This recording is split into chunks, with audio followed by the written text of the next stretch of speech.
Seated.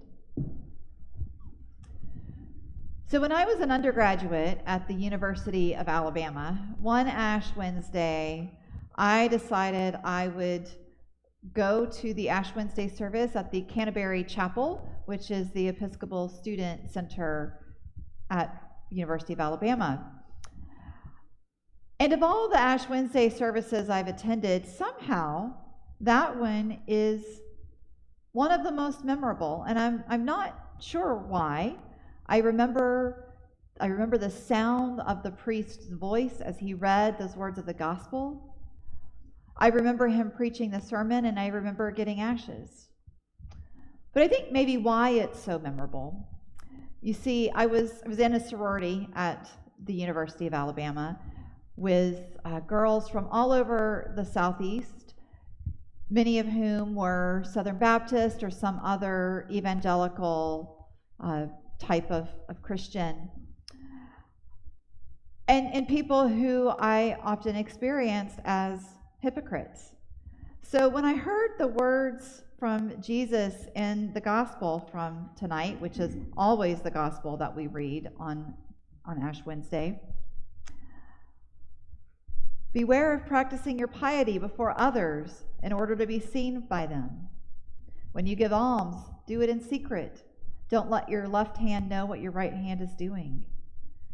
When you fast, don't disfigure your face so everybody knows that you're doing and can see you suffering. Put oil on your heads. And I remember sitting in those pews at that Canterbury Chapel and thinking, that's what the people in my sorority do. That's why they annoy me so much, because they practice their piety. So I really took in the words of Jesus. I didn't quite understand what they meant. I missed something in the purpose and teaching of Ash Wednesday that year, because it's not about what other people are doing. Lent and this idea of self-reflection, self being the key word in self-reflection, are about how we are living our lives. Because it's really easy to look outside and see what other people are doing wrong. Perhaps you've already had a conversation today about what somebody else is doing that's wrong. I know I have. I've had several of them. But Lent, we are invited to look in a mirror. And that looking in the mirror sometimes can be a bit painful. Sometimes we spend a lifetime avoiding what's deeply inside that mirror.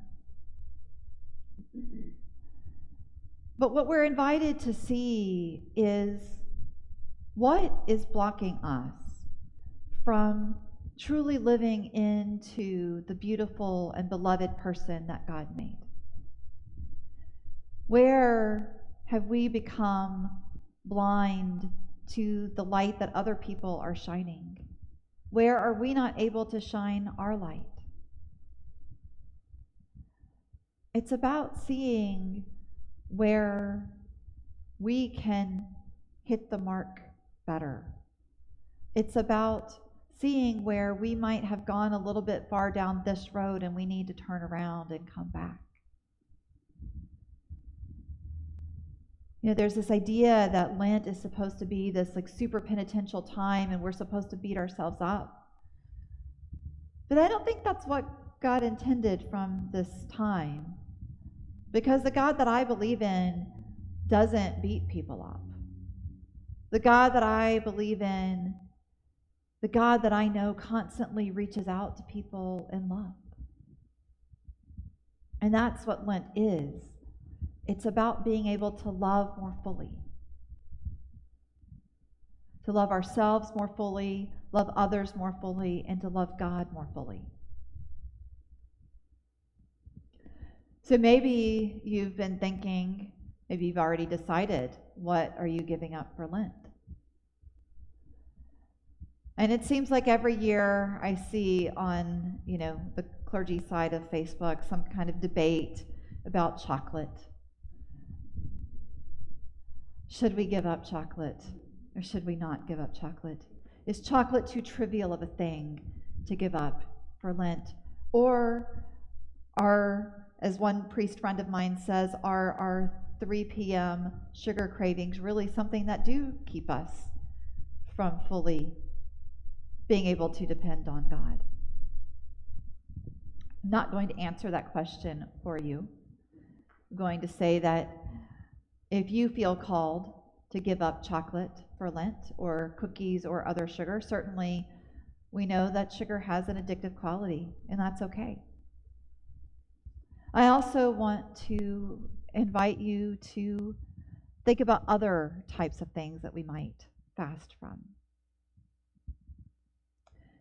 Maybe we want to fast from gossip, from saying hurtful things about other people. Maybe we want to fast from denial or from turning toward fear, say when we're facing a parent, a loved one, or even ourselves with a serious illness that we're not ready to face.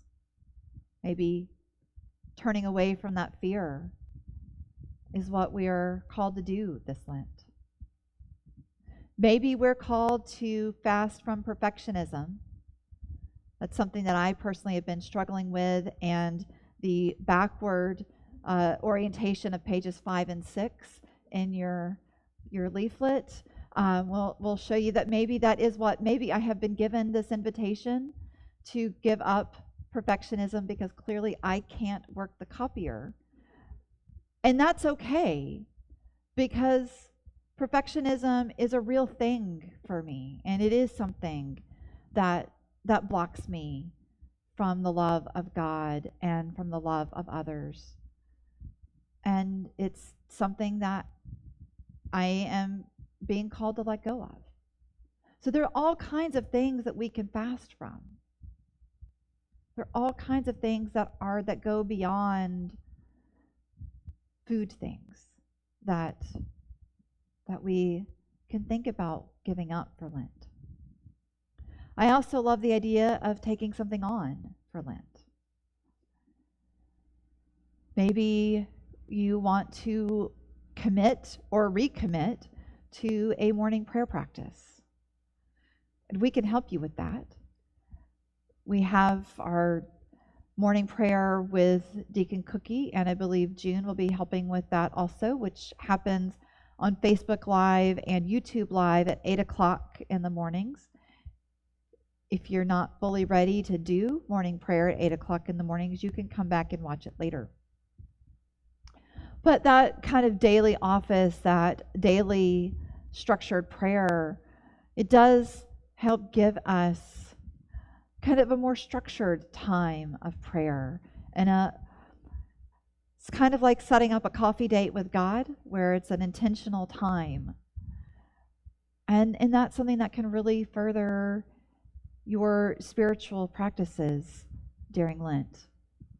Maybe you want to start a practice of meditation. We are offering the meditation services like we did in Advent. We're doing that again during Lent. So that'll be right here on Wednesdays starting next week at 12 noon. Maybe another thing you want to do is start a journaling practice, because journaling is something that can often help us to see and reflect more clearly. That's something you can start tonight. And you don't have to do it perfectly. You can just write down what happened. There's what happened during the day and what you noticed about it. The Jesuits have this really beautiful practice called the examen.